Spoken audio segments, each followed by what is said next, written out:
¿Qué tal, doctores? ¿Cómo están? Buenas tardes. Me presento, soy el doctor Daniel Salas. Junto con el doctor Miguel Salazar, vamos a ser los encargados de llevar la cátedra de urología a partir de ahora.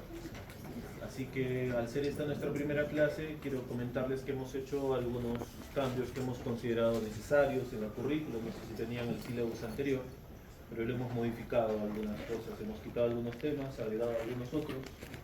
Todo con la idea de tratar de que ustedes tengan lo que más necesitan para los exámenes. Estamos orientando la cátedra de urología, por lo menos la de urología, a lo que ustedes van a requerir para el examen del internado, para el ENAM, para la residencia y para la PIDE. Todos aquellos exámenes que vengan de ahora en más para ustedes. No solo para que aprendan el curso, que obviamente que explicaremos también, sino también darle las cositas y las carnecitas, las cositas que van a necesitar saber y reafirmar y que vienen muy seguido en los exámenes. Así que en ese sentido hemos modificado un poquito el sílabus del curso y vamos a seguir haciéndolo, creo yo. Entonces, vamos a ver, entonces esto es lo que vamos a tratar durante este módulo. Dentro de la primera unidad vamos a hablar de la clase del día de hoy. La primera parte de chamullo, que creo que el próximo semestre lo vamos a quitar, o el próximo año, que habla de lo que es el paciente urológico y semiología, que es algo que ustedes han venido manejando desde tercer año. Entonces no creo tan necesario que sigamos viéndolo. Sí hemos agregado sondaje vesical y algo que es muy importante, escroto agudo, que ese es el tema fundamental de la clase del día de hoy. Escroto agudo, torsión testicular en ese sentido, es algo que ustedes van a enfrentarse, se los aseguro, o en su internado, o en su serum, o de repente al inicio de sus carreras como médicos generales. Créanme que alguna u otra vez les va a llegar un paciente con una posible torsión testicular o una torsión testicular establecida, y ustedes tienen que tener la capacidad clara de poder identificar, porque en este caso el tiempo es oro, ¿ok? Entonces, primer tema. Segundo tema, TBC urogenital. Nuestra incidencia en Perú sigue siendo bastante alta, entonces TBC es un tema que sí tienen que manejar, bastante preguntado y es realmente sencillo, son muchas cositas que tienen que aprender, que lo vamos a ir viendo. Tercera unidad, todo lo que es infecciones inespecíficas, infecciones urinarias, cistitis, prostatitis, uretritis, ¿ok? Consejo de pata, primera unidad es a la cual tienen que apuntar, es la parte más fácil del curso, es la que tiene menos contenidos y en cuanto a amplitud de los contenidos también es menor. Porque la segunda y la tercera fase, ahí sí agárrate compadre, porque es extenso y son temas bastante largos, ¿ok? Entonces, hasta ahí primera unidad, primera evaluación. Cuarta unidad, vamos a hablar del tema por excelencia de la urología, que es HBP. Obviamente vamos a tratar cáncer de próstata. Quinta unidad, litiasis urinaria, estamos agregando el tema de andrología porque ha sido preguntado también últimamente. Anomalías renoureterales y traumatismo urogenital, bastante preguntado, pero este es un tema realmente teórico en el que van a tener que aprenderse, y sí aprenderse, por lo menos 5 cuadros de clasificación de todos los traumatismos de la parte urogenital, ¿ok? Segunda evaluación hasta ahí. Tercera evaluación, vamos a hablar de tumor de vejiga, tumor de riñón, cáncer de testículo, incontinencia urinaria, que es otro de los temas que hemos agregado para este semestre, y urología pediátrica, que es bastante preguntado y que estábamos pasando por alto las últimas veces. ¿Ok? Esta es la lista de contenidos. Ahora, ¿esto puede variar? Sí, puedo cambiar de repente de urología porque estamos intentando hacer lo mismo que hemos hecho con sus compañeros del módulo anterior, que por ejemplo el doctor Orlando Latorre, que es el urólogo pediatra en Arequipa, les pueda dar esa clase. Y entonces vamos a tratar de acomodarnos a los tiempos de él, obviamente. Entonces de repente podemos variar el orden, pero la idea más o menos y los contenidos van a ser eso, ¿de acuerdo? Entonces hasta ahí es lo que tenemos como desarrollo del curso para estas 9 semanas que nos quedan. Arrancamos entonces de lleno, con la parte sencilla, como para ir conociéndonos un poquito. Entonces, vamos a hablar de lo que es el paciente urológico, ¿ok? Semiología, ¿qué me interesa saber? Lo mismo que hacen siempre en cualquier otra patología. Comorbilidades, fármacos, antecedentes personales, familiares, hábitos. Obviamente es importante como en cualquier otra. ¿Y por qué? ¿Por qué será así? ¿Por qué que yo soy urólogo me interesa saber si es hipertenso, diabético, si tiene alguna otra patología? ¿A alguien se les ocurre por qué? Dicho sea de paso, pregunto mucho en mis clases, así que me gusta que intenten participar, por favor. No me voy a enojar si contestan mal, contestan bien, tampoco les voy a poner puntos extra. o les voy a quitar nada, ¿ok? La idea es que intentemos hacer una clase un poquito más dinámica, ¿ok? Entonces, los escucho. ¿Por qué me interesará preguntar esos antecedentes a mí, que soy urologo?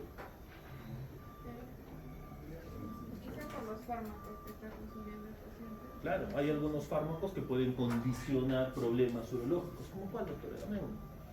¿Qué se te ocurre?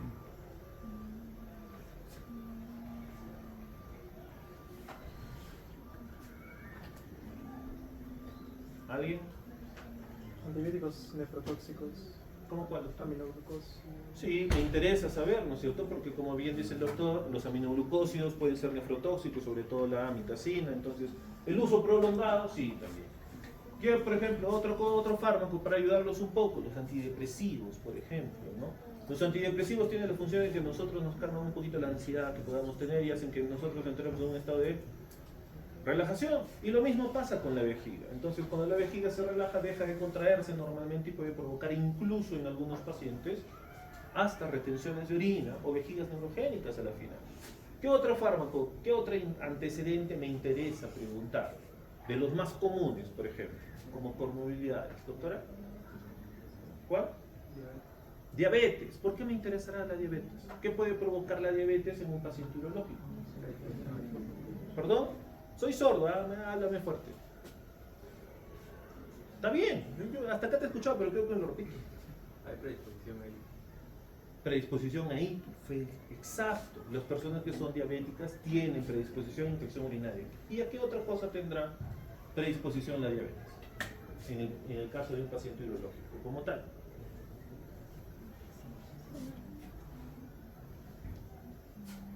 ¿Qué se les ocurre?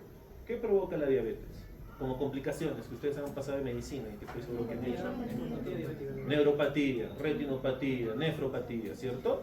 Pero también la diabetes en la parte urológica puede predisponer a lo que nosotros conocemos como vejiga neurogénica. Afecta la contracción rítmica de la vejiga, haciendo que tú o orines a cada rato o simplemente tu vejiga se llene mucho y no tengas ganas de orinar. Vejiga neurogénica. ¿Y en hipertensión? ¿Me interesará? ¿Por qué? También dice acá el doctor Bruno, ¿no es cierto? ¿Por qué? ¿Por qué crees? Puede afectar lo que viene siendo la circulación renal. No. ¿Algo más sencillo que eso?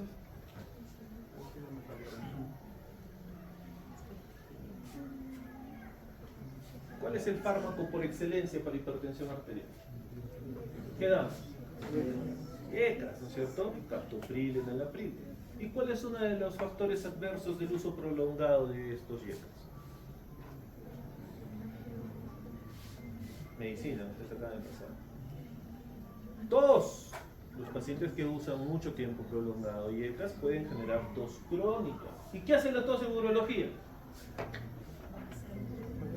Escape de orina, entonces me interesa orientar. Puede que tu paciente venga, doctor, me duele acá. Sí, acá no me duele. ¿No tienes alguna molestia? No. Ay, ¿tomas alguna pastilla? Ah, sí, soy hipertenso, toma enalapril. Ah, ya. Y ahí tú recién empiezas y asumes y haces una unidad clínica y dices, ay, este compañero, esta señora de repente puede tener lo que dice el doctor también. Además de la consulta propiamente dicha, te sirve para buscar y para tratar de descartar alguna otra patología que pueda condicionar estos problemas, ¿ok? Entonces, hasta ahí, como en cualquier otra cosa, ¿no es cierto? Preguntamos qué fármacos, qué comorbilidades, antecedentes, hábitos, todo lo que a nosotros nos interese, y de ahí nos ocupamos a lo que es realmente el motivo de la consulta. ¿Por qué viniste? ¿En qué te puedo ayudar? Y a partir de eso desarrollamos nuestra atención médica, ¿ok? Entonces, semiología urológica, chamuyo, ¿de acuerdo? Vamos, avanzamos. ¿Qué me han pedido que sepan también? Términos urológicos. Creo que ustedes los conocen, pero a más no poder. Hematuria. ¿Qué es? Sangre en la orina. Cuando hablamos de una hematuria franca, pregunta examen varias veces. No solamente aquí, sino en España, en México y en varios otros de los exámenes que he podido revisar. ¿Cuándo hablamos de hematuria franca? ¿Cómo, doctor? Más de 5. ¿Más de 5 por campo? No. ¿Más de 5 por campo? Lo normal de Matías, ¿cuánto es primero? A ver, vamos a ver. De 1 a 2, dice acá el doctor. ¿Quién da más? ¿Quién da menos? 0, dice acá el doctor. No debe haber sangre en la orina. 1 a 3. 1 a 3 es lo normal. ¿Ok? Entonces, si yo tengo 4, ¿tengo hematuria? Pero me acabas de decir que es 1 a 3. ¿Cómo vas a decir que no?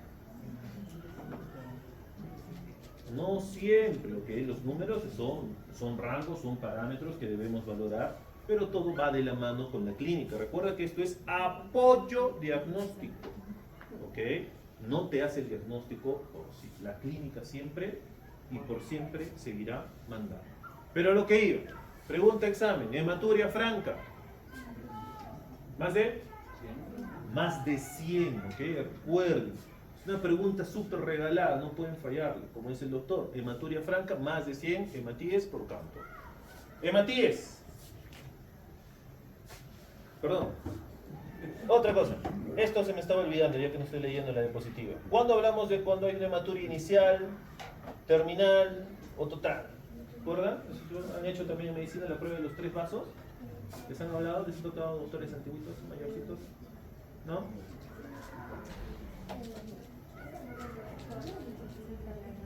Exacto. ¿Dónde está el origen? Así que cuando tú estés en tu serum y no tengas un laboratorio a la mano, como muchos de ustedes no vayan a tener, puedes hacer esa probita, ¿no? Entonces, a ver, orina. Si tú miras que el primer chorro sale con sangre, tú dices, ah, ok, la orina está, el sangrado, la lesión puede estar en la uretra. Durante toda la vejiga, toda la orina está con sangre, ah, está en la vejiga. Y si es solamente la parte terminal, puede estar en el riñoncito, ¿ok? Entonces, con un examen muy sencillo lo puedes valorar. Cuando hablamos de neumaturia, ¿qué es neumaturia? Aire, sin leer la diapositiva, no se envió. Aire en la orina. Entonces, el paciente viene y te dice, doctor, voy a orinar y sale como una flatulencia. Me preocupa, está sonando cuando orina. ¿Ok? ¿Y qué cosas puede dar eso? ¿Cuál? Bacterias, claro que sí, las bacterias son productoras de gas. ¿Cuál? E. coli a la cabeza. E. coli podría condicionar gas en la orina. Entonces deberías considerar, ¿tiene neumaturia? Obviamente le tienes que preguntar, ¿no has tenido ningún accidente, no te han operado, no te has hecho nada? No, no has hecho nada. Entonces oriento mi diagnóstico a una infección. Piuria. ¿No es cierto? La teoría dice que más de 10 leucocitos ya nosotros lo debemos considerar como piuria, es lo que le da el color turbio, la turbidez a la orina. ¿Ok? Quiluria, eso no sé si hayan visto alguna vez. ¿Sí has visto, doctor, alguna vez? La quiluria es la presencia de linfa en la orina y la orina sale blanca. Esa foto que está ahí es una foto real. No se nota muy bien por la luz y por donde estamos, pero en teoría este es un frasquito que tiene la orina común y este es un frasquito con orina quilúrica. Y sale como leche, de verdad. O sea, tú vienes y la primera vez que te dicen, doctor, estoy orinando así, tú dices, no, ¿qué va a ser? Blanco, sale blanco, y dices, no hay manera. A ver, orina. Y blanco, pues, ¿no? Entonces, quiluria, hablamos de linfa. ¿Cuándo puedes encontrar esto? TBC. Tumores retroperitoneales también podrían considerarte o provocarte una quiluria. Y fecaluria, más fácil, ¿no es cierto? Ese es en la orina, normalmente eso sí ya se debe a un efecto quirúrgico, iatrogénico, accidente o lo que fuera. ¿Ok? Fístulas, exactamente. ¿Cuándo lo puede encontrar? Diverticulitis, cáncer de colon, enfermedad de Crohn, que podrían condicionar fecaluria. ¿Ok? Entonces, un primer cuadro que voy a preguntar, seguramente algo de por acá. La orina puede tener diferentes colores. Yo me acuerdo cuando estaba cachorrito, en uno de mis primeros días en el internado, me llegó un patín que tendría unos 35 años y me decía que orino azul, doctor. No me duele nada, pero hace 2 días estoy orinando azul. Yo hasta ese momento nunca había visto ni escuchado de una orina azul. Y dije, no, a ver, y trajo, me dejaron su frasquito y era realmente azul. Así, como el color de un pitufo, así, azul. Llamé a mi residente, porque cuando sean internos con los que ustedes trabajan van a ser los residentes, los asistentes van a brillar por su ausencia y nos van a mirar. pero los residentes van a ser sus mejores aliados, sus mejores amigos y de quienes más van a aprender, ¿ok? Entonces, cuando lo llamé, le digo, no, doctor, está orinando azul. ¿Qué va a hacer? Lo mismo. A ver, va. Uy, hay que hacer pruebas. Todas las pruebas habidas y por haber. Nada. Nada. Todo era completamente nuevo. Al tercer día el compadre dejó de orinar azul. ¿Qué había sido? Lo único que encontramos era que estuvo expuesto a pinturas acrílicas. Él era pintor y había estado pintando como 3-4 días sin ninguna protección y aparentemente había absorbido eso y estaba orinando azul. Entonces, pregunta regalada. He visto que han preguntado, por eso lo he puesto en la diapositiva. Paciente, sexo, usted en un caso clínico, orina marrón. Usted podría decir que esto podría corresponder a... Entonces ahí tienes todas las formas de que podrían condicionarte una orina de un color distinto al natural. ¿De acuerdo? Entonces es algo que tienen que saber porque seguramente voy a preguntar. 2. Arrancamos con la parte que nos interesa un poquito más. Vamos a hablar de lo que son síntomas urológicos. Ustedes lo conocen hartamente, así que me van a decir, pero como si fuera su nombre. Disuria. Dolor o ardor al orinar. Ok. Polaquiuria. ¿Perdón? Aumento de la frecuencia. ¿Y cuál es la frecuencia normal? Porque si tú me dices aumento de la frecuencia, me tienes que decir cuánto es lo normal, pues si no, ¿cómo sé que está aumentada la frecuencia? ¿Qué dices?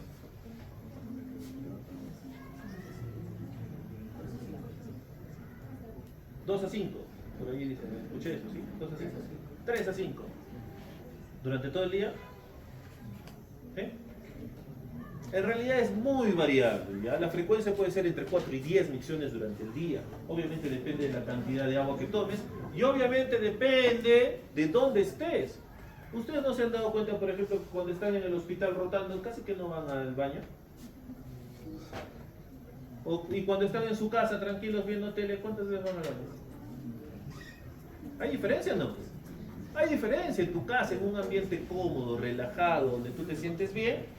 Tu vejiga funciona más, se contrae más, tomas medio vaso de agua y quieres ir al baño rápido. En cambio, cuando estás en el hospital, te pones a hacer cosas y de repente te olvidas y no vas a orinar las 4 horas de tu rotación.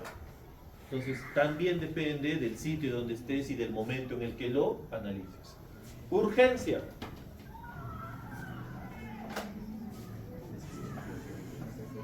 Necesidad. Ok, sí. Sí, exacto. La urgencia se define como la necesidad imperiosa, impostergable de querer orinar. Es esa que tú estás conversando con tu paciente y de pronto dices, doctor, un ratito, tengo que ir al baño si no me voy a mojar. Tiene que ir al baño. Urgencia. Nicturia. Orina de noche. ¿Es normal orinar de noche? ¿Deben orinar de noche? Interrumpe el sueño. Si tienes nicturia, tú te vas a levantar, te acostas. Esa es la nicturia, ¿ok? O sea, nicturia es aquella que tú te acuestas en tu camita ya para dormir y tienes la necesidad de levantarte para ir a orinar. Nicturia. Obviamente interrumpe tu sueño, claro que sí, ¿no es cierto? Entonces, ¿es normal que te levantes en la noche a orinar? Sí, no. Podría haber una fisiológica. ¿Cómo es eso? Podría haber, o sea, no necesariamente necesitaría que haya una patología. Por ejemplo, cuando se toma mucha agua. Claro, o sea, también tienes que valorar ese tema, ¿no es cierto? Si tú tomas, no sé, medio litro de agua antes de dormir, definitivamente te vas a levantar a orinar. Pero lo normal es que te levantes una vez a orinar. Porque tu vejiga tiene que tener la capacidad de que en una sola micción pueda botar toda la orina. Entonces, nicturia es cuando te levantas 2 o 3 veces a orinar, por encima del rango habitual, ¿ok? 2, vamos, tenesmo.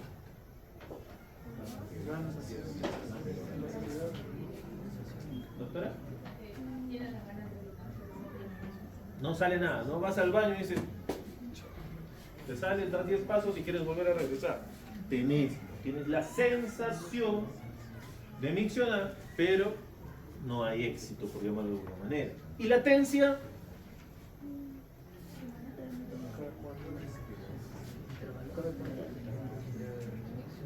Intervalo intermicciones. O sea, cada 2 horas, cada 3 horas, eso te refieres con intervalo, un rango. Claro, o sea, cuando orina Y después cuando regresa a orinar. Algo así. No. Latencia, vamos. Latencia o excitación es la espera miccional. Es cuando tú llegas al baño y pronto tienes ganas de orinar y pronto 1, 2, 3, 5 segundos y recién empieza a salir la orina. Latencia. Eso nosotros lo preguntamos en los pacientes prostáticos. ¿Y demoras para orinar? Ah, sí, doctor, tengo que llegar y espero para para empezar a orinar. Ah, ok. Latencia, ¿ok? Oliguria.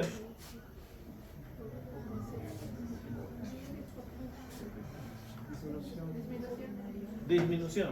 ¿Disminución de qué? Disminución de la frecuencia. No. Del volumen. Ok, ahora estamos más cerca. Pero falta. Están a 3 meses de ser médicos. Contéstame bien. Vamos, tú puedes. ¿Cuándo hablo de oliguria? Menos de 0.5. Esa pregunta me la tienes que contestar con flujo urinario. Flujo urinario es 0.5 mililitros por kilo de peso, ¿no es cierto? En 24 horas. ¿Y oliguria? Menos. ¿Poliuria? Más. ¿Y cuánto entonces es la orina normal? ¿Cómo sé que es más? Depende de la persona. Sí, también, claro, pues yo no voy a orinar lo mismo que peso 90 kilos que el doctor que está más flaquito que yo pesa 70. Obviamente yo debería orinar más que él. Y obviamente también depende por el tamaño, porque no se mide, ¿tú cuánto mides? ¿Metro 85? Ya, 80. Entonces yo mido metro 70, no puede ser. También varía con respecto a eso. Por eso es que los números no son absolutos, se da en porcentaje de peso o talla, dependiendo de lo que quieras tú valorar. ¿Y anuria?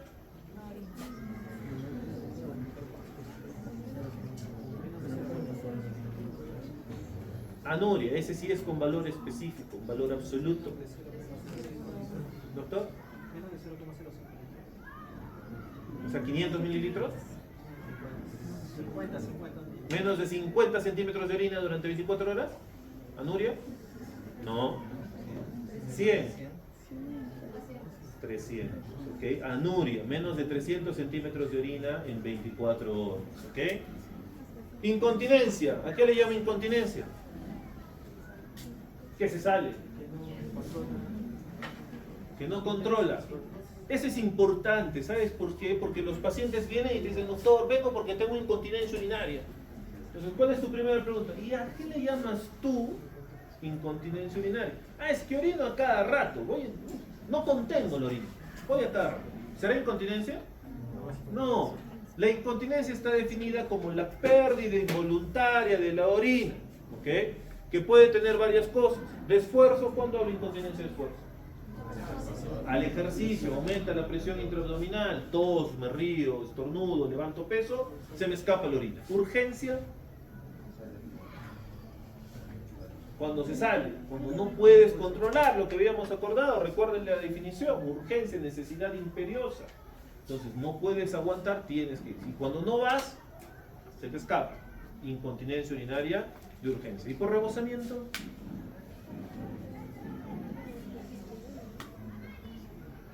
¿Cuál? Sí, se escapa, pero ¿en qué circunstancia? Que normalmente la incontinencia urinaria o rebosamiento, por ejemplo en los varones, lo vemos en pacientes prostáticos, que tienen próstatas grandes con retenciones de orina importantes, y por ejemplo están durmiendo y la próstata hace un efecto de tapón, se mueve, la próstata se mueve y la orina trata de fugar, y no se dan ni cuenta, no tienen la sensación de querer orinar. Orina o incontinencia por rebosamiento. Enuresis. En la noche sin que se despierte. Funcional. ¿Cuándo hablamos de enuresis funcional? O sea, la que es hasta cierto punto normal.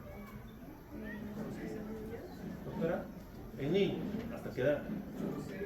Hasta los 6. Entonces ahí el punto de quiebre es cuando empiezan a controlar los esfínteres. Normalmente los niños controlan los esfínteres entre los 5 y los 6 años. Hasta ese momento nosotros pensamos que esa podría ser una enuresis fisiológica o funcional. Y la orgánica ya es cuando se debe a alguna otra patología que condicione ese problema. ¿Ok? Entonces, síntomas. Y acá algo también voy a preguntar, sumamente fácil.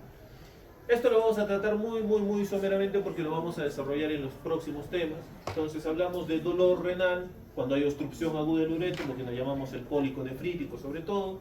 El dolor lumbar cuando es un renal se localiza en el ángulo costovertebral por debajo de la 12ª costilla. El hipogástrico cuando está sobre la vejiga, una distensión vesical. Y el perineal cuando la sensibilidad patológica es en próstata, recto, vagina o útero. Y lo que vamos a tratar hoy, dolor escrotal, testículo agudo, torsión testicular. Que esto es lo que, lo demás, todo lo que acabo de hablar, esto es algo que ustedes ya conocían. Hemos hecho un repaso súper rápido de eso. Pero lo que quiero que se lleven de esta clase, y voy a ser feliz si realmente se lo llevan, es escroto agudo, torsión testicular. Voy a intentar hacerlo lo más práctico posible para que ustedes lo puedan llevar a casa. Algo que hemos agregado también es sondaje vesical. ¿Cuándo uso el sondaje vesical? ¿Para qué lo uso? Tomar muestra, recolección de orina. ¿Qué más? ¿Qué se les ocurre? Cuando hay incontinencia urinaria. ¿Okay? Obstrucción de vía urinaria. Cirugía. Ok. ¿Qué más? Falta una. Para medir diuresis.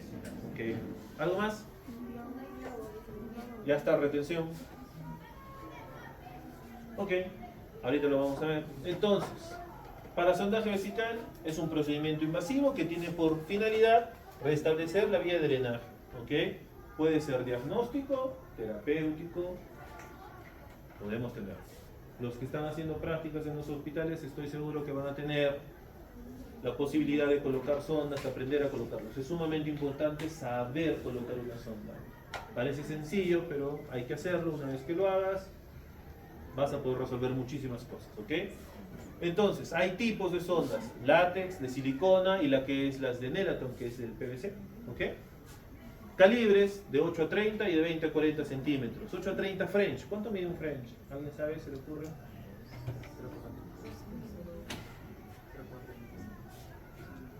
Alguna vez he visto una pregunta así, ¿eh? De verdad. Paciente que viene con sonda Foley de 18 French. Usted dirá que el calibre uretral de esa sonda es de 8, 10, 12, 14, 16 milímetros. Entonces tenías que saber cuánto medía un maldito French para poder responder eso. Un French mide 0.3 milímetros. ¿Ok? Entonces, lo que habíamos estado conversando. ¿Cuándo pongo una sonda vesical? Normalmente pongo retención aguda de orina, obstrucciones.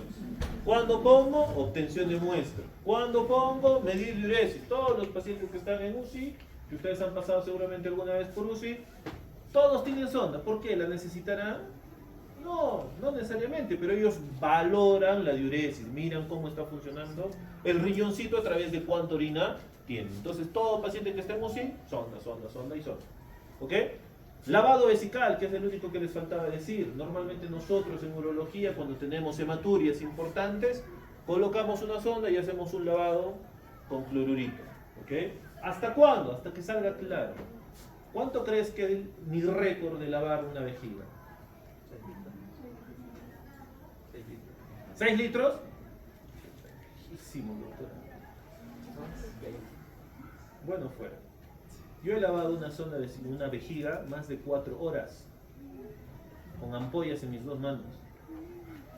Todo por no entrar a operar. Me arrepentí, ¿no? Mejor hubiera entrado a operar, hubiera salido más rápido. Pero no, pues no, un paciente entres a operar solamente por eso, cuando puedes intentar manejarlo, pues ya les va a tocar de internos, ahí estarán buceando ahí con las 2 manos. Se hacen en el ministerio, como yo que hice en el Honorio.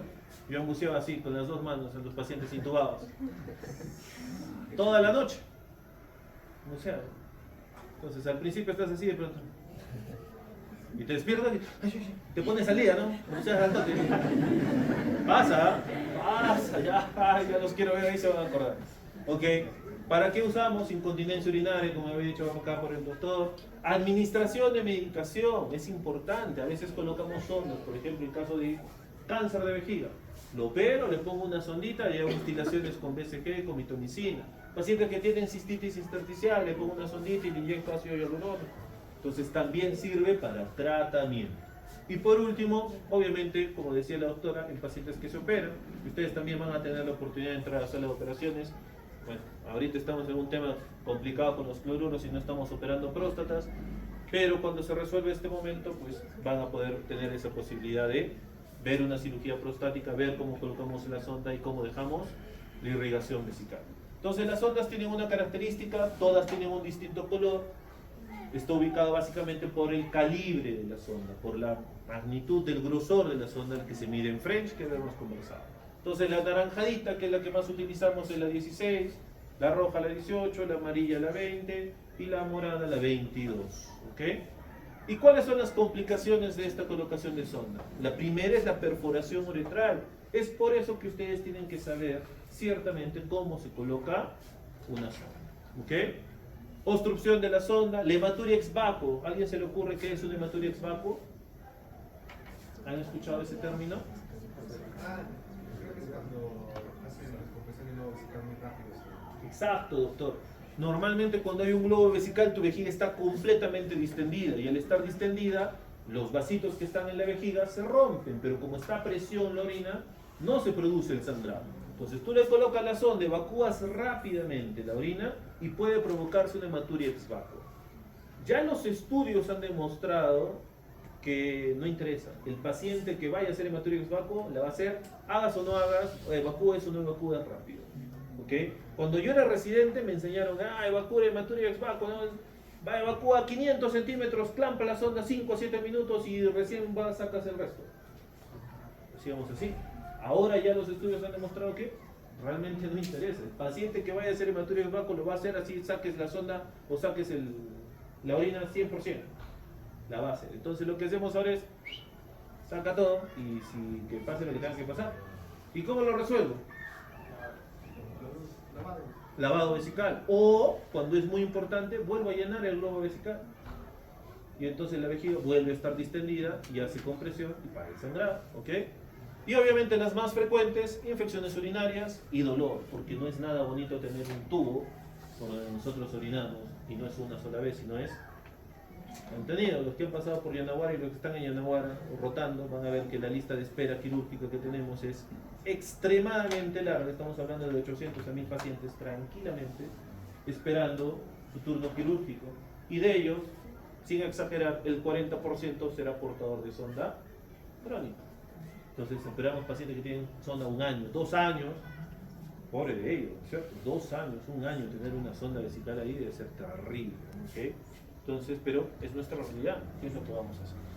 Ok, vamos, empezamos a lo que nos interesa y a lo que nos lleva para esta tarde. Torsión testicular, ¿ok? Torsión testicular. Importantísimo que lo puedan manejar.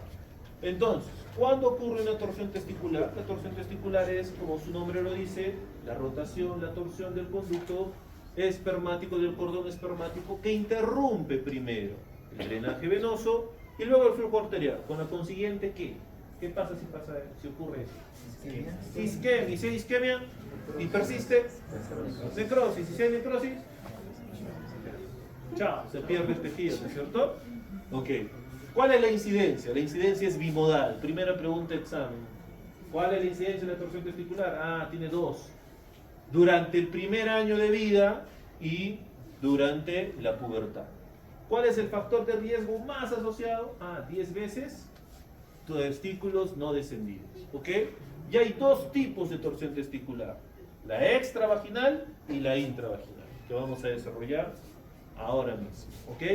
Acá te dejo un cuadrito con las causas más frecuentes que te pueden conllevar a una torsión testicular.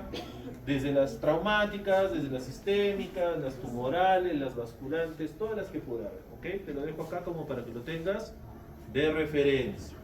¿Qué me interesa que aprendas? ¿Cuáles son los factores desencadenantes? ¿Ok? Obviamente, traumatismos, golpes, contusiones a la cabeza. contracción cremastérica, deporte, erección nocturna, tos y actividad sexual. ¿Por qué erección nocturna? ¿Cuándo es más frecuente la torsión testicular? Como dice ahí, en la noche. ¿Y por qué es importante que aprendan ustedes torsión testicular? Porque en 5 meses ustedes van a ser internos. ¿Y quién va a estar solo en la noche en el hospital? Tú, pues. Agárrate, porque el residente no va a estar, ¿eh? Te va a decir como a mí me decía: llámame cuando te sientas incapaz de resolver algo. ¿Y tú lo llamabas? Si te dicen eso, ¿tú lo llamas? No. Wifla, expresión, yo lo voy a llamar. ¿Vas a ser incapaz? ¿Estás loco? No, pero te lo dicen en buena ley, ¿eh? Después lo vas entendiendo. O sea, te lo dicen para incomodarte, para sacar lo mejor de ti. Pero están prestos a ayudar. Los residentes son buena voz. La gran mayoría. ¿Ok? Entonces, ¿por qué es importante? Porque en la noche vas a estar tú solano, no va a haber nadie al lado y tú tienes que tener la capacidad de poder reconocer una torsión testicular. ¿Y por qué reconocerla? Porque a veces nos pasa, y pasa muy frecuente, como te acabo de decir, la incidencia más importante es durante la pubertad, 12 a 14 años. Entonces imagínate que tú llegas 3 de la mañana, que te acabas de ir a descansar, te estás quitando los zapatos y de pronto viene el técnico y te dice: doctor, paciente, porque así te gritan, ¿no?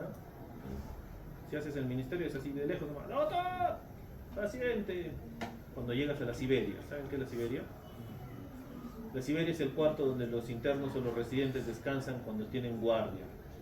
Es un cuarto, le decimos la Siberia, o le decíamos la Siberia, porque es un cuarto así grande, hay como 4 camas y las ventanas de arriba ninguna tiene vidrio. Entonces todo el frío era terrible, por eso era la Siberia. Entonces ahí tú te estabas a punto de echar y llegaba el técnico a decirte: paciente. Entonces tú te levantabas con mal humor, cansado, como siempre, con hambre porque no habías comido, y te encontrabas en la emergencia con un chibolo así, pero. Y la mamá preocupada, ¿no? Y tú llegas y dices: sí, ¿quién es el paciente? Ay, doctor, es mi hijito. Sí, él es. Ok, ¿cómo estás? ¿Qué pasó? ¿En qué te puedo ayudar? No tengo nada. Ya me quiero ir. La miras a la mamá como diciendo: hijito, pero dile, ¿qué te duele? Y el chibolo te va a decir: está aburrido de su vida. Está aburrido de su vida. Y te dice: no tengo nada, no me duele. Me dolía, pero ya estoy bien, ya no me duele. ¿Y qué hacemos a veces nosotros? Ah, no te duele. Listo. Paciente refiere no dolor. Y a su casa. ¿Sí? No, pues, todo dolor testicular es torsión hasta que demuestres lo contrario. Pero muchas veces ha ocurrido lo que te acabo de decir, y nosotros cometemos el error de chotearlo al chibolo malcriado, y viene el día siguiente con el testículo. Ok, entonces hay que tragarnos todo y tratar de revisar al paciente. A ver, dile a un chiquito de 12 años que le vas a bajar el pantalón y le vas a agarrar los genitales. 13, 14 años. No querer, pues. Entonces también tienes que empezar a... Entonces, es todo un arte aproximarte a esos adolescentes. Algunos son bacanes, ¿no? Algunos se dejan hacer todo y no hay ningún problema. Pero hay otros, como te digo, ni te miran, están por allá. No me vas a tocar. Entonces hay que saber cómo hacerlo, ¿ok? Factores de riesgo: atrofia testicular, traumatismo, testículos no descendidos y ligamento testicular anormal. ¿A qué me refiero con ligamento testicular anormal? ¿Qué es lo que ocurre? Nosotros tenemos así, vamos a imaginar que mi puño es el testículo y tenemos un ligamento que lo une, que está a lo largo del cordón espermático, que tiene la función de retraerse o de estirarse. ¿Cuándo se retrae? En el frío. ¿Por qué? Para estar más cerca del cuerpo y tener una temperatura. ¿Para qué? Para que el espermatozoide se mantenga. Exacto. Y cuando hay calor, se distiende, ¿verdad? Vamos. Pero hay quienes tienen este ligamento un poquito más largo. Y entonces cuando hay frío, actividad sexual, frío, deporte, te asustan o lo que sea, este ligamento se sube. Y al ser más largo, llega hasta la región inguinal, llega a la región inguinal, se tuerce. Y entonces pasa eso, tienen dolor y de pronto se relajan y otra vez regresa como siempre. Eso se llama testículo a torsión. O sea, se tuerce intermitentemente. pero puede llegar un mal día en el que realmente se tuerza completamente y empieces a tener toda la clínica y todo el problema de una torsión testicular de por sí. ¿Ok? Entonces, ¿qué te interesa ver? ¿Cuál es la característica típica? Otra diapositiva que acaba de venir algo para el examen sí o sí. Clínica, dolor de inicio súbito, ¿ok? Que normalmente está acompañado de náuseas, vómitos, síntomas vegetativos. Sudoración, palidez, puede tener, ¿ok? ¿Qué tienes que valorar? La exploración física lo es todo. ¿Qué vas a ver? El testículo puede estar edematizado, puede estar enrojecido, como cualquier otro proceso inflamatorio. Y aquí empieza la larga lista de signos que tú puedes encontrar. Uno de los más comunes en encontrar es el signo de Gobernó, que significa que el testículo está ascendido y rotado. ¿Cómo es eso? Es así, mira. Cordón normal, epidídimo bien, y cuando hay una torsión, tú vas a encontrar el epidídimo hacia arriba y el testículo volteado. Cuando tú aprendas a tocar un testículo, cuando lo hagan ahora en prácticas, que deberían aprenderlo, y puedas tocar esto, tú no vas a necesitar gran cosa para poder diagnosticar una torsión testicular. Es sencillo de hacerlo, ¿ok? ¿Cuál es el otro signo? El signo de Guerre. Honestamente, jamás en mi vida lo he visto, pero está descrito. ¿Cuál es el signo de Guerre? Es una depresión o un hoyuelo en la piel del hemiescroto afecto. Y el más importante, y el que tienen que saber sí o sí, es el signo de Prehn. El signo de Prehn consiste en que este es el testículo, tú vienes con tu dedito y lo levantas. Si el dolor cede, eso es un signo de Prehn positivo. Pero en la torsión testicular, ¿qué haces? Si ya está torcido y tú lo levantas, exacerbas la torsión y entonces el paciente le duele más. Si tú encuentras un signo de Prehn negativo en un paciente con dolor testicular, ve haciendo la orden de Sara. Ese paciente se tiene que operar. Sí o sí. Es casi patognomónico. No es, ¿ok? Pero si encuentras un signo de Prehn negativo, chao, ¿no? Fírmame el consentimiento de una vez. ¿Listo? Ausencia de reflejo cremastérico. ¿Cómo evalúa el reflejo cremastérico? Exacto. Entonces le hago, estimulo la región, la cara interna del muslo, o sea, con mi dedo, con un algodón, con un lapicero, con lo que ustedes quieran, y el testículo tiene que hacer lo que hemos descrito. Ese ligamento tiene que, en una torsión testicular, ese reflejo está ausente, está abolido, no lo vas a ver. Y el signo de ángel, otro que tampoco he visto, pero está descrito, es la horizontalización del testículo contralateral, el no afectado. Y entonces esto dices, pero, o sea, de los dos, ¿cómo va a ser? Está descrito, pero no hay.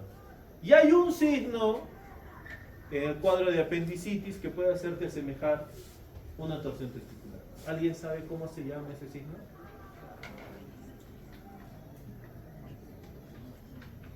Un punto extra. A la 1. A las 2. Acá el doctor ya está buscando. Mira, se dice, no, Estaba pensando. A ver. Ok, entonces ese es el signo de Aarón. Okay, el signo de, en apéndice hay como 55. ¿Sí? Ya, el signo de Aarón es uno de ellos que puede hacer dolor en el testículo derecho y que puede hacerte pensar en que puede ser una torsión y realmente era un cuadro apendicular. ¿Ok? También pasa. Entonces, habíamos dicho que había dos tipos, ¿verdad? El intravaginal es el más frecuente, de lejos. El 94% de los casos se presenta una torsión intravaginal. Normalmente es en adolescentes. Y ocurre lo que les he estado comentando, ¿no? Ese vaivén de que sube, baja, testículo a torsión, y lo que le confiere al testículo una forma diferente, que es lo que nosotros conocemos como bell clapper. Badajo de campana en castellano. ¿Has visto cómo es la campana? El testículo, tanto que sube, tanto que baja, el escroto adopta una forma como de campanita. ¿Ok? Y la extravaginal es normalmente en el otro grupo etario que puede provocarse dentro del primer año de vida. Entonces, intraútero neonato. ¿Por qué se provoca? Fijación incompleta del gubernáculum y las túnicas testiculares a la pared del escroto. Doctor, no entiendo. Ok. ¿Cómo es esto entonces? Torsión intravaginal. Solo el cordón está torcido, más la túnica está indemne. extravaginal, todo, túnica más cordón torcido, ¿ok? Con ese dibujo ya no tienes pierna. Ok, ¿qué hacemos? Cuando hablamos de sospecha, cuando tú tienes sospecha de una torsión testicular, está completamente justificado que tú entres a operar ese paciente. ¿Ok? El tiempo es oro. Laboratorio, todo normal normalmente. ¿Ok? ¿Y cuál es el otro examen que nos ayuda muchísimo a nosotros? La ecografía Doppler. Porque la ecografía Doppler mide el flujo de sangre que llega al testículo. Entonces, cuando tú tienes flujo disminuido o ausente, así clínicamente tú lo hayas revisado, y para ti no es una torsión testicular, pero nuestro compañero radiólogo te dice, flujo disminuido, chao, su asistencia está hecha, tienes que entrar a operar, a ver qué ocurre. ¿Ok? ¿Cómo miras en el Doppler? Pues solo para que lo tengas, las ondas completamente abolidas en el otro testículo, flujo disminuido ausente, torsión testicular. ¿Ok? ¿Cómo hacemos? ¿Ustedes qué tienen que aprender? Ustedes que van a ser primero internos, después serumistas y al principio médicos generales hasta que entren a la residencia, tienen que, si les toca un paciente con torsión testicular, lo primero que tienes que intentar hacer es una desrotación manual. Doctor, ¿y cómo hago eso? Ahorita te enseño. Normalmente lo hacemos de la línea media, de la perspectiva del paciente, hacia afuera. ¿Ok? Ahorita con un dibujo lo vas a ver. Eso haces como medida de inicio. No es que tú, alguna vez ha pasado, todo canchero, sí, el doctor me dijo de rotación. Y tú sientes, de verdad sientes que cuando está rotado es como que tú, ploc, suena, o sea, suena, tiene un sonidito.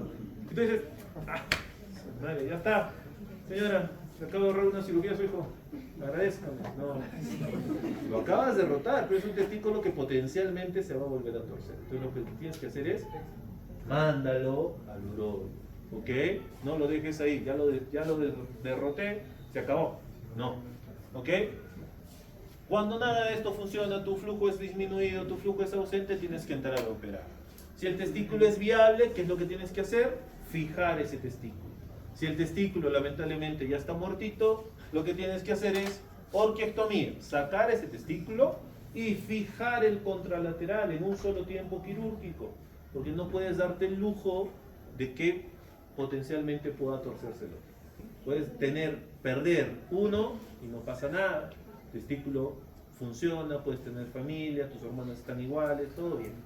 Porque uno puede suplir la función del otro. Pero si pierdes los dos, ¿no es cierto?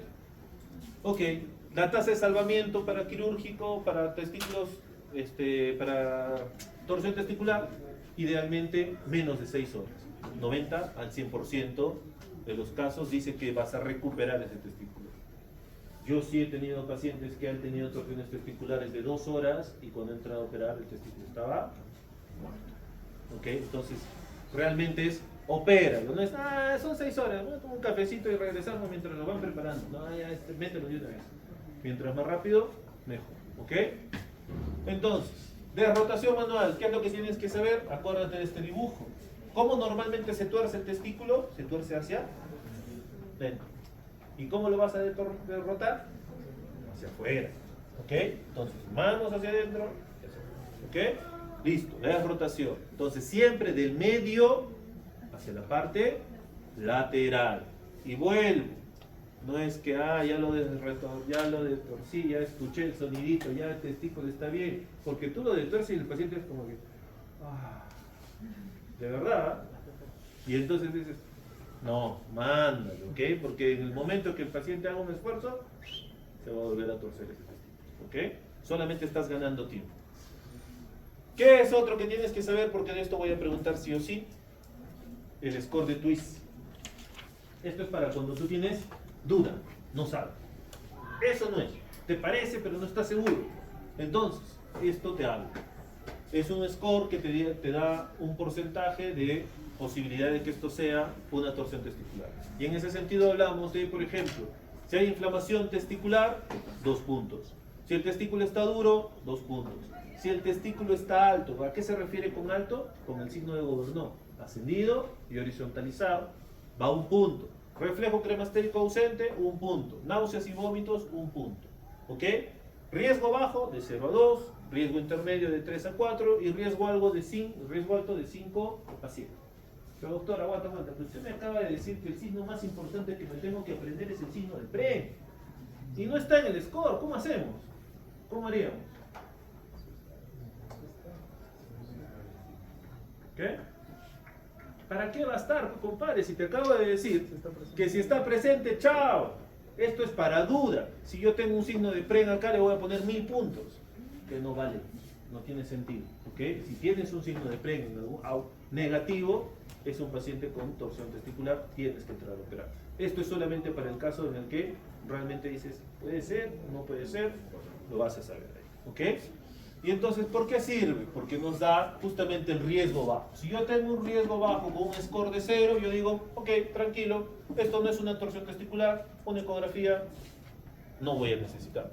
Si tengo un riesgo intermedio, ya con un puntito básicamente, aunque el score dice de 2 a 5, hay que solicitar ya una ecografía Doppler porque tienes que descartar una torsión testicular. Y aquí es donde los complico, cuando es el riesgo alto, más de 6, pero con un Tanner 3, 4 y 5, ok, torsión testicular. No necesita la ecografía, opéralo ya. Pero si es un Tanner 1 o 2, hay que considerar la ecografía Doppler previa a la cirugía. Doctor, ¿qué era Tanner? No me acuerdo. Ok, Tanner, capa que plaques. Ok, ¿por qué es importante? Porque yo te acabo de decir que la frecuencia más importante está entre los 12 y los 14. Entonces, si yo tengo un Tanner menor a eso, 1 o 2, digo, como que calza o no calza, ¿ok? Por eso es importante ver el Tanner también en esa evaluación. Ok, estas son fotos reales de uno de los pacientes que operamos en el hospital Yanaguar. En general este fue un paciente que entró por cirugía y como yo soy el más piña de todo mi servicio y yo estaba de retén, entonces el cirujano me llama y me dice, estoy entrando a operar a un niñito con aparentemente una hernia encarcerada. Te aviso porque no estoy seguro. Y no tenemos ecografista de retén, otra de nuestras deficiencias propias de nuestro sistema. Entonces, un paciente que llega en la noche y tú necesitas una ecografía, o sorpresa, si no hay nadie programado, no se la van a hacer. ¿Ok? Entonces, el cirujano, con buen criterio, dijo, ok, hay que entrar a operar y vemos qué pasa. Entonces, me avisó para que yo esté atento por si era una hernia, obviamente lo resolvía sin ningún problema, pero si se encontraba alguna sorpresita, pues yo tenía que estar ahí. Entonces, como yo ya sabía que esto podía haber pasado, mejor me fui al hospital, porque esperar en tu casa que venga la ambulancia, te recoja, a dicho sea de paso es otro tema, porque no puedes ir al hospital en tu movilidad propia, está prohibido, tienes que esperar que la ambulancia te recoja. Y eso es una jarana, ¿ok?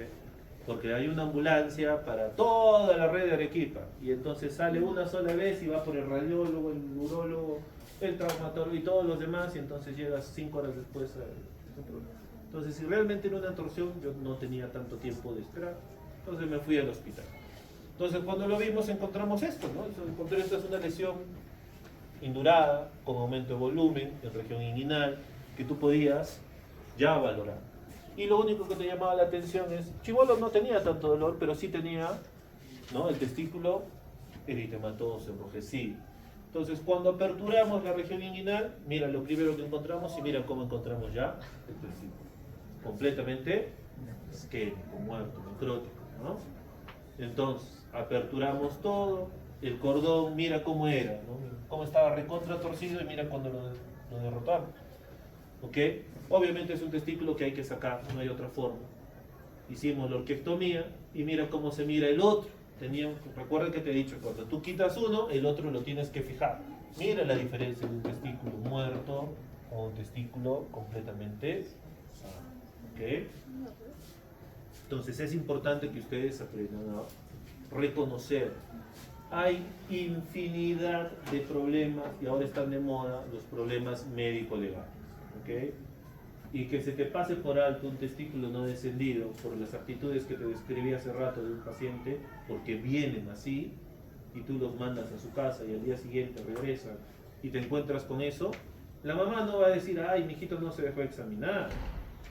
La mamá va a decir lo que siempre dice, mi hijito ha venido caminando, estaba sano, no tenía nada, mira ahora, ¿cómo voy a decir que se va a quedar sin un testículo? Si tiene 12 años. ¿Okay? Es un problema serio. A veces hemos entrado a operar varias veces hemos entrado a operar y no era nada. Entraste a operar para prevenir cualquier cosa. Hay un montón de problemas médico-legales por este tema, ¿ok? Diagnósticos diferenciales de torsión testicular que son importantes que ustedes conozcan. El más importante es este, la torsión del apéndice testicular. Es el remanente del conducto de Müller, el 95% está dado por la hidátide de Morgagni. ¿Okay? Es más frecuente en niños pequeños. El curso es insidioso, a diferencia de la torsión, que el curso es súbito. ¿Okay? La clínica es similar y lo que encontramos acá es el signo del punto azul. ¿Cómo lo diferencio? El reflejo cremastérico, una torsión apendicular está presente, está normal, a diferencia de lo que es la torsión. ¿Okay? Y el manejo para este tipo de casos es reposo, analgesia, antiinflamatorio.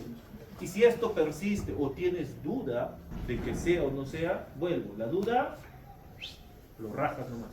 ¿Okay? ¿Qué otros diagnósticos diferenciales? Epidimitis, gangrena de Fournier, el edema de escroto, tumores testiculares, la hernia inguinoescrotal, como en el caso del paciente de las fotos. ¿Okay? Todo eso tienes que valorar como diagnósticos. Acá te dejo un cuadrito en el que tú puedes ver los cuadros más frecuentes: torsión, torsión de anexo y orcoepidemitis. Edad de presentación, cómo están los reflejos, cómo está el PREM, que es lo más importante de valorar. ¿Ok? Acá vemos lo que es la torsión de hidátide. No sé si se mira muy bien por la luz, pero esto que está marcadito acá es el signo del punto azul y realmente puedes tener la fortuna de verlo alguna vez. ¿Ok? Y cuando entras a operar encuentras esto. La hidátide está completamente torcida, el testículo está indemne, pero la hidátide está. Y esa cosita así te condiciona todos los problemas. Entonces tienes que entrar a operar, quitas esa hidátide, devuelves el testículo y ya que estás ahí, lo fijas también. ¿Ok? Entonces, cuadrito para que se acuerden de entre las dos más frecuentes que han sido preguntadas varias veces. Epidimitis, con énfasis en sí, tiene todo: fiebre, síndrome miccional, signo de PREM positivo y tiene reflejo cremastérico. A diferencia de la torsión, que es de no, tiene todo abolido. ¿Ok? Entonces eso tienes que recordar. Acá te dejo un cuadrito como para que tengas un algoritmo de cómo hacemos, cuándo encontramos, cuándo tienes dudas diagnósticas, qué pides, qué no pides y cuándo tienes que operar. Y como ustedes me caen bien, acá les estoy dejando un cuadro con el resumen de toda la media hora y 40 minutos que he hablado en 3 diapositivas. ¿Ok? Entonces, ahí vas a tener epidemiología, fisiopatología, etiología, tratamiento, cuáles son todo lo que necesitas saber, está ahí. ¿Ok? En esos 3 o 4 cuadritos. ¿Listo? Ok. Preguntas. Vamos, ¿qué dices? ¿Hay no hay? Nunca hay. Ok, como ustedes no preguntan, yo pregunto. Vamos. Estas son preguntas, dime. Sí, claro. No. Sí. Normalmente haces lo que habitualmente es más frecuente. La torsión testicular de adentro hacia afuera es mucho más frecuente que la otra, entonces por eso derrotamos esa. Entonces, si tú le agarras al paciente y le detuerces ahí, le duele más. Cuando lo tocas, tal cual. Pero si tú agarras y detuerces, es imposible predecirlo, pero habitualmente hacemos lo que es. ¿Ok? Entonces, varón de 18 años, bailarín, un sábado después de sus exámenes como ustedes, hace 2 horas después de finalizar su actuación, presenta dolor agudo en escroto derecho. Exámenes dentro de límites normales. Pero sí, hinchazón, asimetría escrotal dolorosa con testículo en posición alta, con pérdida de reflejo cremastérico. Ya, pues está demasiado fácil. Torsión, ¿no es cierto? Ok. Así vienen las preguntas, apure que fallen, no hay fallan. Adolescente de 14, hace 30 minutos presenta dolor súbito en región escrotal izquierda, con aumento de volumen. Examen, asimetría, predominio de testículo izquierdo, que es dolorosa la palpación. ¿Qué examen le pide? Así en alternativas me deberían contestar eso. Ecodoppler. Ok. Niño de 10 años con dolor escrotal izquierdo de inicio súbito, aumento de volumen. Hasta ahí, torsión, aparentemente. Examen físico, compruebe el aumento de volumen y asimetría. Conducta más adecuada. Ah, y acá los agarro.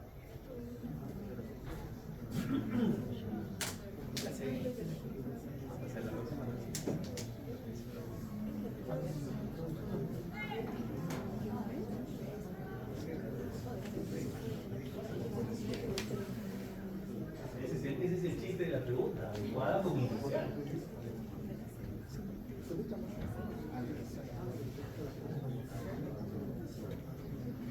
Ok, hasta ahí ya. Olvídense de las alternativas, solamente el enunciado.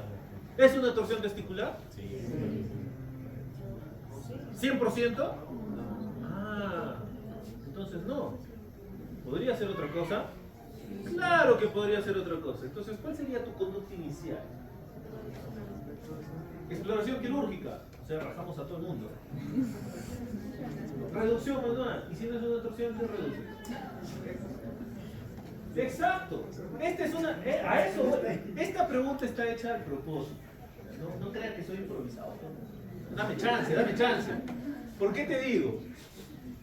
Porque esta es una pregunta que... O sea, han preguntado a qué hora pica un mosquito, o sea, date cuenta, ¿no? O sea... ¿Ya? Esta es una típica pregunta que puede ser válida y contestada de distintas formas y que fácilmente puede ser impugnada. ¿Por qué? Porque yo con esos datos no puedo... O sea, doctor, pues usted acá, no sea malo, pero acaba de ser el tema torsión, pero tiene que ser torsión, pues. No, pues, y si estamos en un examen y no estamos haciendo nada de eso, si yo te pongo esta pregunta, ¿puedes pensar en torsión? Claro que sí. ¿Puedes pensar en epidimitis? ¿Por qué no? Si solamente dice aumento de volumen. Si hay un aumento de volumen y hay una simetría, claro que hay una simetría. ¿Y no puede ser una epidimitis? ¿Por qué no? Claro que podría ser. Entonces tengo la certeza de que sea una torsión para ya de una vez explorarlo quirúrgicamente. No, entonces mi conducta inicial más adecuada, en mi opinión, debería ser pedirle una ecografía Doppler, con pruebas y recién haces. Doctor, y mientras tanto, como si bien doctor, la ecografía va a demorar, ¿por qué no le puedo poner analgésicos?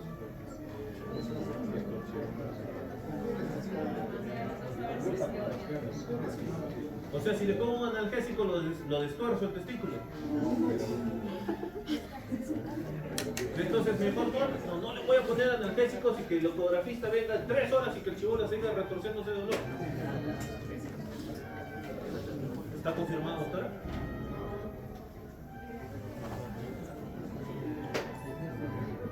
Entonces, ¿podrías ponerle analgésicos? No, el analgésico, como tú dices, o sea, le va a bajar el dolor, pero no va a hacer nada con el cuadro clínico como tal. O sea, tú vas a venir a revisarlo y vas a volver a encontrar el testículo ascendido, rotado, signo de precio, todo vas a encontrar igual. De repente no le vas a quitar el dolor del todo, pero vas a estar que tu paciente sea o esté más tranquilo. ¿Podría usar analgésicos? Sí. ¿Por qué no podría? Reducción manual. Si estoy pensando, ¿podría intentar hacer una reducción? Yo también podría intentar hacer una reducción manual. Tratamiento con medios físicos.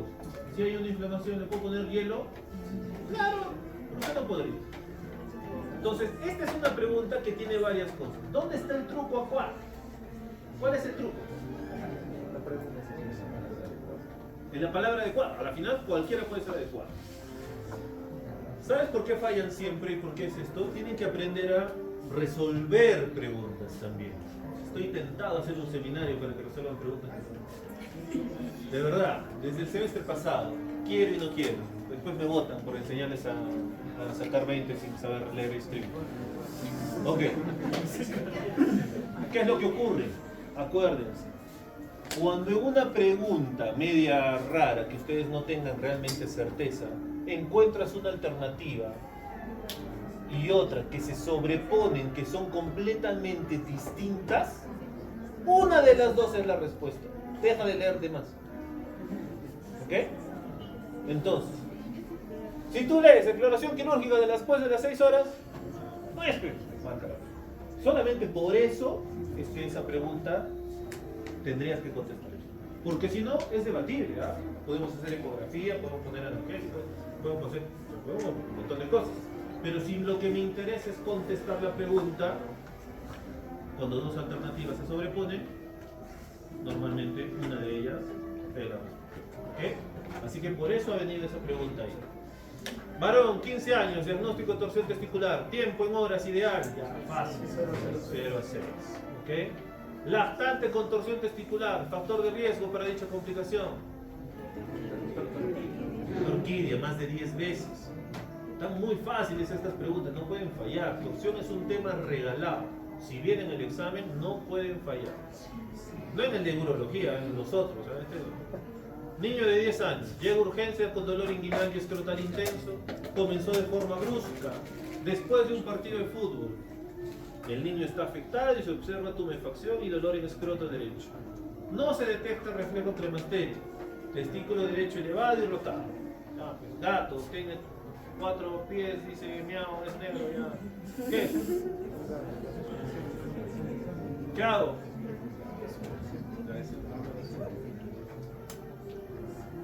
Ahí sí tienes más datos para pensar que puede ser una torsión testicular y entonces a este paciente sí lo rajas tan pronto como puedas. ¿Ok? ¿Listo, doctores? Muchas gracias. Para aquellos que les gusta la urología o están interesados, recordarles que el Congreso de Urología Nacional va a ser acá en Arequipa. Hay precios especiales para estudiantes, así que si quieren, pueden estar por ahí. ¿Ok? Gracias.